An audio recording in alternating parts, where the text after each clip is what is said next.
베드로전서 3장 13절에서 17절 말씀을 가지고 하나님 말씀을 증거하겠습니다. 할렐루야. 주위에 계신 성도님들과 축복의 인사 나누겠습니다. 참 행복해 보이십니다. 세상을 행복하게 만드는 해피바이러스가 됩시다. 지난 주일에 237 전도를 위해 기다려야 할 것이란 말씀을 주신 하나님께서 오늘은 237 전도를 위한 말씀 편집이란 말씀을 주셨습니다.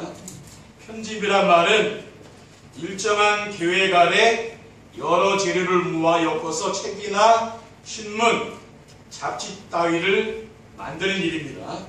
편집을 하는 것은 여러 재료를 모아 엮어서 하나의 시스템을 구성하는 것입니다. 하나님은 금년을 시작하면서 주신 언약의 말씀 보십니까? 237 전도를 위한 응답의 현장입니다. 그리고 237 전도는 현장에 플랫폼을 만들어 찾아오는 사람들 가운데 하나님이 예배해둔 사람을 찾아 전도 제자로 세워서 파송하는 것입니다. 그리고 금년에 강단에 선포되는 모든 메시지는 삶의 현장에서 전도가 되어지는 플랫폼이 되어지도록 주신 메시지입니다. 그래서 강단에서 선포되는 말씀을 붙잡고 따라만 가면은 237 전도는 되어지는 줄 믿습니다. 오늘 본문 말씀에 보면은 너희 마음에 그리스도를 주로 삼아 거룩하게 하고 너희 속에 있는 소망에 관한 이유를 묻는 자에게 대답할 것을 항상 준비하되 온유와 두려움으로 하고 선한 양심을 가지라. 이는 그리스도 안에 있는 너희의 선행을 욕하는 자들로 그 비방하는 일에 부끄러움을 당하게 하리라고 했습니다. 237 전도를 위한 말씀 편집이란 무엇입니까? 첫째, 말씀 안에서 하나님이 지으신 원래의 사람을 찾아 정리하는 것입니다. 나의 정체성, 내가 누구냐 그것을 정리해야 되는 거죠. 원래 사람은 하나님을 알고 하나님과 함께 지낼 수 있는 하나님의 형상으로 창조되었습니다. 창세기 1장 26절에 27절에 보면은 하나님이 이르시되 우리의 형상을 따라 우리의 모양대로 우리가 사람을 만들고 그들로 바다의 물고기와 하늘의 새와 가축과 온 땅과 땅에 기는 모든 것을 다스리게 하자 하시고 하나님이 자기 형상 곧 하나님의 형상대로 사람을 창조하시되 남자와 여자를 창조하셨다고 했어요. 그리고 원래 사람은 땅을 정복하고 모든 생물을 다스릴 수 있는 권세를 주셨습니다. 창세기 1장 28절에 하나님이 그들에게 복을 주시며 하나님이 그들에게 이르시되 생육하고 번성하여 땅에 충만하라. 땅을 정복하라. 바다의 물고기와 하늘의 새와 땅에 움직이는 모든 생물을 다스리라고 했습니다. 그래서 사람만이 신을 찾고 섬기며 만물을 정복하고 다스리려고 합니다. 그래서 인간은 만물의 영장이라고 하지 않습니까? 만물 중에 인간만 종교를 가지고 있고 자신의 신에게 제사를 지내고 기도를 합니다. 얼마 전에 중국으로 간 그 조선족 있잖아요. 그래서 마사지 같은 사람도 거기 들어가 보면은 이 관원장이라는 게 신을 섬기더라고요. 관운, 삼국지에 나오는. 이게 이제 중국의 신이잖아요. 모든 사람은 사실은 알게 모르게 뭔가를 섬기고 있다는 말이죠. 그렇죠. 그 수호신을 이제 섬기고 있더라고요. 그런데 우주 만물 중에 인간만이 하나님을 알고 하나님과 함께 하는 존재로 지어졌습니다. 어느 누구나 사람은 하나님을 만나서 하나님과 함께 살며 예배에 참여하여 강단에 선포되는 하나님 말씀에 순종하는 삶을 살면 인생이 행복해지는 줄 믿습니다. 둘째, 말씀 안에서 인간을 멸망시키려는 사탄의 정체와 전략을 찾아 정리하는 것입니다. 사탄은 인류의 시조인 아담과 하와에게 하나님 말씀을 불순종하도록 속였습니다. 하와가 사탄의 유혹에 넘어갔잖아요. 창세기 3장 3절에 하자를 보면은 동산 중앙에 있는 나무 열매는 하나님 말씀에 너희는 먹지도 말고 만지지도 말라. 너희가 죽을까 하노라 하셨느니라. 이 하나님이 선악과를 따먹으면 반드시 죽는다고 했는데 그 뱀의 유혹에 넘어가지 않았습니까? 그래서 죽을 수도 있고 안 죽을 수도 있다, 이 유혹에 넘어간 거죠. 그렇죠? 뱀이 여자에게 이르되 너희가 결코 죽지 아니하리라고 속였습니다. 사탄이 하와를 공격한 거죠. 그렇죠? 하와는 그 사탄의 유혹에 넘어간 거 아닙니까? 그리고 사탄은 네가 하나님처럼 살 수 있고 눈에 보이는 것과 세상 성공이 모든 성공이라고 말합니다. 창세기 3장 5절 6절에 보면은 너희가 그것을 먹는 날에는 너희 눈이 밝아져 하나님과 같이 되어 선악을 알 줄 하나님이 아심이니라. 이 말에 이제 넘어간 거죠. 그리고 그 여자가 그 나무 열매를 본즉 어떻다고 했습니까? 먹음직도 하고 보암직도 하고 지혜롭게 할 만큼 탐스럽기도 한 나무라고 했어요. 그 사탄의 유혹에 이제 넘어간 거죠. 그렇죠? 그리고 사탄은 지금 3단체를 통해서 명상운동과 기운동으로 엘리트들을 끌어들여서 접시를 싣고 있습니다. 그러니까 귀신 들리게 만드는 거죠. 그렇죠? 무당들과 같이 이렇게 귀신 들리게 만듭니다. 고린도서 4장 4절에 보면은 그 중에 이 세상의 신이 믿지 아니하는 자들의 마음을 혼미하게 하여 그리스도의 영광의 복음의 광채가 비치지 못하게 하미니 그리스도는 하나님의 형상이라고 있습니다. 셋째, 말씀 안에서 하나님이 우리에게 주신 복음의 비밀을 찾아 정리하는 것입니다. 하나님이 우리에게 주신 복음이 무엇입니까? 복음은 모든 사람이 가지고 있는 인생의 근본 문제를 해결하는 길입니다. 아멘. 인생의 근본 문제는 어디서 왔습니까? 창세기 3장에서 온 거죠. 하나님을 떠나서 인생의 모든 문제가 왔어요. 타락한 아담과 하와에게 하나님께서 언약의 말씀드렸어요. 창세기 3장 15절에 내가 너를 여자와 원수가 되게 하고 네 후손도 여자의 후손과 원수가 되게 하리니 여자의 후손은 네 머리를 상하게 할 것이요 너는 그의 발꿈치를 상하게 할 것이니라고 했습니다. 여기서 여자의 후손이 말은 뭡니까? 여자의 후손이 바로 복음이죠. 아멘. 그리고 인생의 모든 문제는 하나님의 말씀을 불순종하고 죄악에 빠져 살며 사탄의 종로를 타며 자기 마음대로 사는 겁니다. 인생의 모든 문제는 뭡니까? 하나님을 떠나 사탄의 올무에 걸려서 종로를 하는 겁니다. 그러면 사탄의 올무가 무엇입니까? 하나님을 모르고 자기 중심, 물질 중심, 세상 성공 중심으로 살아가는 것입니다. 사탄의 올무에서 빠져나오려면 어떻게 됩니까? 예수님께서 인생의 근본 문제를 해결하신 그리스도임을 믿어야 되는 거죠. 아멘.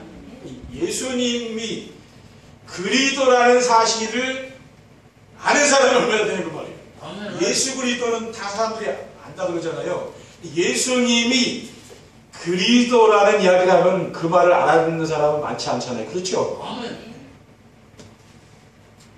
왜냐하면은 예수 그리스도는 사탄의 올무에서 벗어나 하나님 만날 수 있는 유일한 길이 되시기 때문입니다. 아멘. 예수님께서 요한복음 8장 44절에 너희는 너희 아비 마귀에게서 났으니 너희 아비의 욕심대로 너희는 행하고자 하는 이라고 했어요.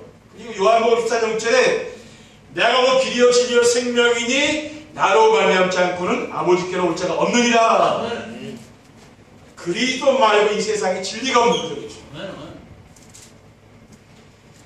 왜 237 전도를 위한 말씀 편집을 해야 합니까? 첫째, 말씀이 편집되어야 집중이 되고 각인되며 치유가 되기 때문입니다.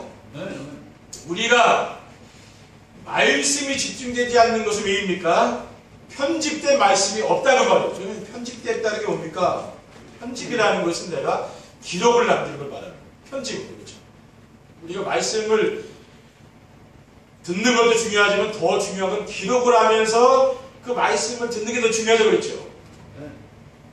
그럼 말씀이 집중되려면 어떻게 됩니까? 평상시 살아가면서 편집된 말씀이 있어야 된다. 그 말이에요.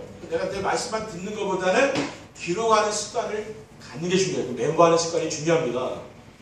그리고 말씀 집중이 되지 않으면은 말씀이 각인되지 않는다고 말이에요.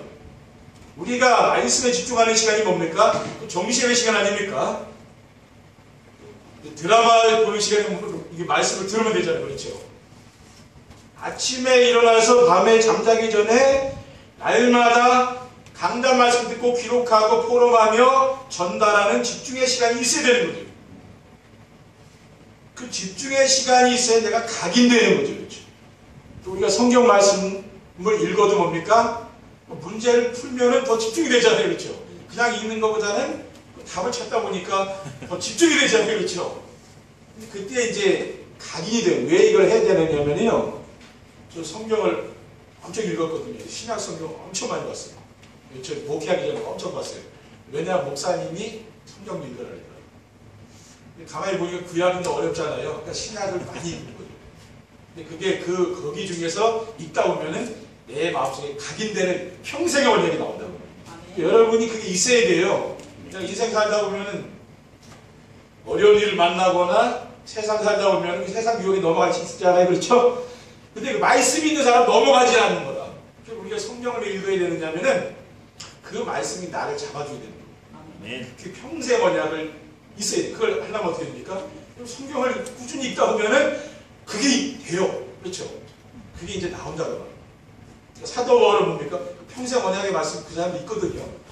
그 말씀이 그 자기 인생을 끌고 간 거죠. 그렇죠?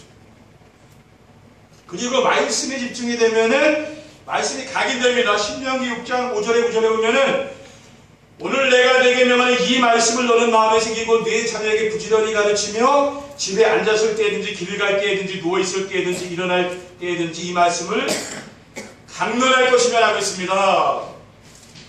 그리고 말씀이 각인돼야 치유가 되는 겁니다. 내 마음속에 각인된 말씀이 있어야 내 영적 문제가 떠나가는 거죠.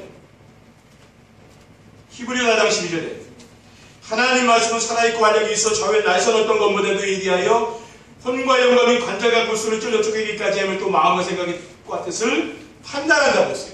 그러니까 말씀이 결국은 우리를 치유하는 거거든요. 그러니까 다른 것으로 치유되는 게 아니죠. 이 말씀이 내 마음속에 각인되어야 치유가 되는 거예요. 둘째, 말씀이 편집되어야 2, 30 정도를 위한 플랫폼이 될 수 있기 때문입니다. 플랫폼이란 말은 기차 정거장이나 그런 우물과 같이 사람들이 모이는 곳이라겠죠. 사람들에게 필요한 것이 있어서 사람들이 찾아오는 시스템, 그 제작, 이게 플랫폼입니다. 그래서 플랫폼이 되려면 뭐가 있어야 됩니까? 편집된 말씀이 있어야 된다는 말이에요. 말씀이 편집되면은 사람들이 가지고 있는 문제를 정확히 진단이 되는 거죠. 그 사람이 찾아오면 내가 진단이 돼야 될 거 아니에요. 그 말씀 안에서 사람들이 가지고 있는 하나님을 창조주 하나님을 모르고 살다 보니까 영적 문제가 있을 거 아닙니까? 그렇죠. 누구나가. 그러면은 인생 모든 문제 해결자 되시는 그리스도로 내가 답을 주게 되는 거죠. 그리고 말씀이 편집되면은 사탄의 종로를 타는 사람들을 건져낼 수가 있습니다. 하나님을 떠난 사람들은 우상을 섬기며 나중심, 물중심, 성공중심으로 살아가는데 그러한 사람들에게 저주와 사탄과 지옥 권세에 강하신 그리스도로 인생 문제에 대한 답을 주면 되는 거죠. 아멘. 그리고 말씀이 편집되면은 사람들에게 정확한 복음을 전할 수가 있는 거예요. 아멘. 왜냐하면은 복음은 인생 모든 문제의 완전한 해답이고 복음 안에 하나님께서 모든 것을 담아놓으셨기 때문입니다. 아멘. 그래서 사도 바울은 뭐라고 했습니까? 그리스도에 자신이 좋아하는 모든 것을 배설물로 여긴다 그랬어요. 우리가 좋아하는 걸 사도 바울은 다 배설물로 여긴다 그랬습니다. 빌보서 3장 8절에 내가 그를 위하여 모든 것을 잃어버리고 배설물로 여김은 그리스도로 그 안에서 발견되려 함이라고 했습니다. 아멘. 그리고 골로새 2장 3절에는 그 안에는 지혜와 지식의 모든 보화가 감춰있다. 그러니까 여러분이 복음을 가지고 있는 사람 모든 걸 다 가진 거거든요. 그렇죠? 근데 그게 깨달아져야 되는 거죠. 아멘. 세상 사람들이 가지고 있는 거 여러분이 그거 안다는 게 괜찮아요. 잃어버렸습니까? 괜찮아요. 그렇죠? 왜? 복음을 잃어버리면 다 잃어버리는 거거든요. 여러분이 복음을 깨닫고 이 복음을 수여하면 모든 걸 다 가진 거죠. 그렇죠? 그리고 복음은 우리와 함께 하시기 위해서 하나님이 사람의 몸을 입고 동정녀의 몸에서 태어나신 예수 그리스도입니다. 이사야 7장 14절에 보라 처녀가 잉태 아들을 낳을 것이요 그의 이름을 임마누엘이라 했습니다. 요한복음 1장 14절에 말씀이 육신이되어 우리 가운데 거하시며 우리가 그 영광을 보니 아버지의 독생자의 영광이요 은혜와 진리가 충만하더라 했습니다. 그러니까 복음이 무엇인가는 제가 나름대로 이게 뭡니까? 교회에서 집중하면서 제가 찾아내는 거거든요. 여러분들도 나는 복음을 예수 그리스도가 복음이잖아요. 근데 나는 자 복음이 이것이다를 내가 정리를 해봐야 돼요. 그게 내 거 되는 그렇죠.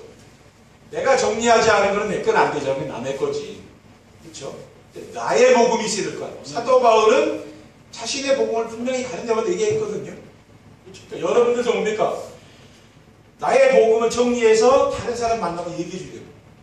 그 있어야 될까? 누가 물어보면은 복음이 뭡니까? 물어보면 얘기할 수 있어야 될까요? 그렇죠? 셋째, 말씀이 편집되면 인생의 방향을 2, 3층 전도에 맞추고 살게 되기 때문입니다. 말씀 안에서 자신의 정체성을 발견하고 세상을 멸망시키려는 사탄과 사탄의 손에서 해방될 수 있는 길이 되는 정확한 복음이 편집되면 인생의 방향을 어디에 맞춰서 삽니까? 하나님이 기뻐하시는 2, 3주 전도에 맞추고 살더라고요. 그러니까 인생의 방향은 전도에 딱 방향에 맞춘다. 그 말이에요. 그렇죠? 여러분이 전도의 방향이 안 맞추면 표류하는 겁니다. 배가. 그렇죠? 난파선이요. 근데 방향을 내가 인생의 방향을 정확히 잡고 가면 그게 올바로 가는 거거든요. 지금요. 왜냐하면 하나님은 모든 사람이 구원받으며 진리라는 데 이르기를 원하신다고 디모데후서 2장 4절에 말씀하고 있습니다. 그러니까 내가 만나는 내 주변의 모든 사람들이 그리스도를 믿고 구원받아야 되는데 그게 뭐 하나님 뜻이죠. 그렇죠? 멸망받는 건 하나님 뜻이 아니라고 말합니다. 그리고 하나님은 전도에 미련한 것으로 믿는 자들을 구원하시기를 기뻐하신다고 했습니다. 고린도서 1장 21절에 하나님의 지혜에 있어서는 이 세상이 자기 지혜로 하나님을 알지 못함으로 하나님께서 전도에 미련한 것으로 믿는 자들을 구원하시기를 기뻐하셨도다. 그러니까 여기 전도 안 받고 교회 나오신 분 계십니까? 다 누군가 전도 받고 나온 거 아니에요? 그렇죠? 저도 대학교 때 친구가 전도했거든요. 그래서 이 자리에 있는 거예요. 다 마찬가지로. 그리고 천국 복음이 모든 민족에게 증거되기 위해 온 세상에 전파되어야 한다고 했습니다. 마태복음 24장 6절에 8절에 보면은 난리와 난리 소문을 듣겠으나 너희는 삼가 두려워하지 말라. 이런 일이 있어야 돼. 아직 끝은 아닙니다. 민족의 민족을 나라가 나라를 대적하여 일어나겠고 곳곳에 기근과 지진이 있으리니 이 모든 것은 재난의 시작이니라. 지금 코로나 이런 재앙 여러 가지 두려운 일들이 세상에 많잖아요. 근데 이것은 뭡니까? 이 마지막 때에 당연히 오는 일이죠. 앞으로 계속 이런 재앙 계속 옵니다. 그렇죠? 그런데 천국 복음이 모든 민족에게 증언되기 온 세상에 전파되니 그제야 끝이 온다. 그래서 여기에 우리는 방향 맞추면 돼요. 237 나라와 5천 종족 살리는데 우리의 방향을 맞추고 가면 되는 거죠. 그렇죠? 하나님이 축복하시는 거예요. 결론입니다. 237 전도를 위한 말씀 편집을 하면 어떻게 됩니까? 첫째, 말씀 안에서 자신의 정체성이 발견되어 흔들리지 않습니다. 말씀 안에서 성도는 어떤 존재입니까? 만물 중에 유일하게 창조주 하나님을 알고 하나님을 섬기며 우주 만물을 다스릴 수 있는 하나님의 영성을 가진 하나님 자녀잖아요. 그렇죠? 요한복음 1장 12절에 영접하는 자고 그림을 믿는 자들에게는 하나님의 자녀가 되는 권세를 주셨다고 했습니다. 그리고 태어나기도 전에 모태에서 성별된 사람입니다. 예레미야 1장 5절에 내가 너를 모태에 짓기 전에 너를 알았고 내가 배에서 나오기 전에 너를 성별하였고 너를 여러 나라의 선지자로 세웠노라. 그리고 베드로전서 2장 9절에 뭐라고 했습니까? 그러나 너희는 택하신 족속이요 왕같은 제사장들이요 거룩한 나라요 그의 소유자된 백성이라고 했거든요. 이게 바로 나라고 말이에요. 그렇죠? 세상에서 사람들이 말하는 나는 거 진짜가 아니거든요. 이거 뭐 성경에서 말하는 내가 진짜예요. 그렇죠? 그리고 둘째로 말씀 안에서 사탄과 전략을 알게 되어 사탄에게 속지 않습니다. 사탄은 어떤 존재입니까? 사탄은 눈에 보이는 좋은 것을 가지고 하나님으로부터 멀어지도록 하는 악한 영이죠. 그렇죠? 에덴 동산에서 아담과 하와를 속인 사탄은 고린도전서 11장 14절에 뭐라고 했습니까? 사탄도 자기를 광명의 천사로 가져간다고 했어요. 베드로전서 5장 8절에 보면은 근신하다 깨어난 너희 대적 마귀가 오는 사자같이 두루다니며 삼킬자를 찾는다고 했습니다. 그리고 계시록 12장 9절에 큰 용이 내쫓기니 옛뱀고 마귀라고도 하고 사탄이라고도 하며 온 천하를 끄는 자라 그가 땅을 내쫓기니 그의 사자들도 그와 함께 내쫓기니라. 우리 랩런트들 그렇죠? 가는 길에 많은 사람들 만나잖아요. 그렇죠? 많은 일을 만났는데 특히 친구들 우리 랩런트들은 친구를 잘 사귀어야 되고 친구를 조심해야 됩니다. 그 아이들이 어떻게 여러분들 유혹할지 모르거든요. 그렇죠? 세상의 것으로 친구 따라 강남간다 그러잖아요. 친구 잘못 사귀면 인생 망치는 거거든요. 좋은 친구를 잘 사귀는 게 중요해요. 그렇죠? 마지막으로 말씀 안에서 복음의 비밀을 알게 되어 오직 복음이 되어집니다. 말씀 안에서 인생의 근본 문제와 사탄의 정체와 전략과 복음의 비밀을 알게 되면은 오직 복음이 돼요. 우리의 목표는 오직 복음이 되는 겁니다. 그렇죠? 그래 사탄이 공격을 못해요. 복음이 오직이 되었다는 것은 무엇을 말합니까? 내가 복음으로 충분하고 만족하며 복음이 내 인생의 모든 것이 되는 그렇게 되는 겁니다. 그렇죠? 하박국 3장 10절에 18절에 오면은 비록 무화과 나무가 무성하지 못하며 포도나무 열매가 없으며 감람나무에 소출이 없으며 밭에 먹을 것이 없으며 우리의 양이 없으며 위안가에 소가 없을지라도 나는 여호와로 말미암아 즐거워하며 나의 구원의 하나님으로 말미암아 기뻐하리로다. 하나님 때문에 기쁘고 즐겁다는 말이에요. 그렇죠? 그리스도 때문에 나는 기쁘고 즐겁다. 인생 사는 게 그렇죠? 그런 고백이 나오면 됩니다. 여러분 정말 가는 인생길에 하박국 선지자의 고백이 우리 모든 성도님들의 고백이 되시기를 주님의 이름으로 축원드립니다. 기도하겠습니다. 사랑의 하나님 감사합니다. 오늘 주신 언양 미션 비전의 말씀을 굳게 붙잡고 한 주간 정시회를 통하여 말씀이 편집되는 응답을 드릴 수 있도록 축복해 주시옵소서. 렘넌트들의 모든 가는 미래에 주의 성령의 역사가 나타날 수 있도록 우리 성도님들의 미래에 하나님의 축복의 역사가 나타날 수 있도록 인도해 주옵소서. 주 예수 그리스도의 이름으로 기도드립니다. 아멘. 찬송하십시오.